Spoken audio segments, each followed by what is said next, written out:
ফেলবোই ফেলবো। আজকে উপস্থিত নেতা কর্মীদের একটা কথাই বলতে চাই, আজকের এই পল্টন থেকে আমাদের শপথ নিতে হবে, এই বাংলাদেশের মাটিতে হয় জাতীয় পার্টি থাকবে, নয়তো আমরা বিপ্লবের পক্ষের শক্তিগুলো থাকবো।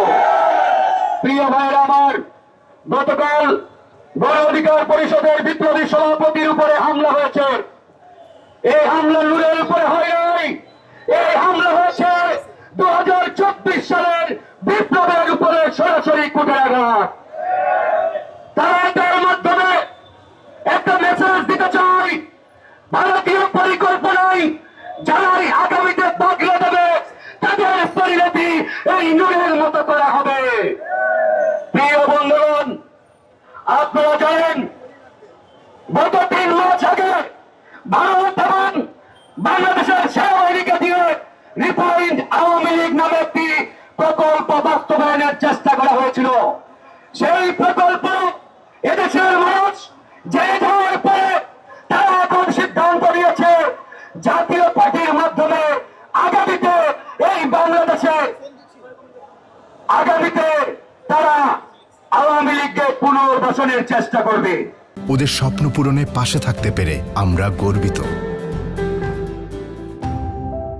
এজন্য আগামী নির্বাচনে প্রধান বিরোধী দল বানানোর একটি ভারতীয় পরিকল্পনা ইতিমধ্যেই শুরু হয়েছে জাতীয় পার্টিকে।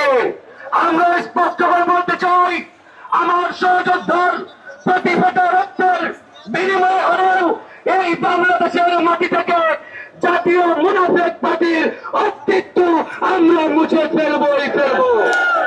আমাদের গায়ে আগুন জ্বালিয়ে দেওয়া হয়েছে, এই আগুন ততক্ষণ পর্যন্ত জ্বলবে যতক্ষণ না পর্যন্ত এই বাংলাদেশ থেকে জাতীয় মুনাফেক পার্টির অস্তিত্ব মুছে ফেলা হয়।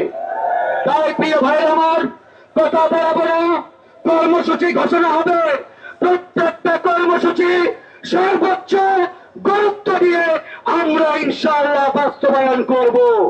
তবে আমাদেরকে এখন থেকেই প্রস্তুত থাকতে হবে, এই ভারতীয় দালাল জাতীয় পার্টির মুনাফেকদের যেখানেই পাওয়া যাবে সেখানেই গণধরাই নিয়ে আইনের হাতে তুলে দেওয়া হবে।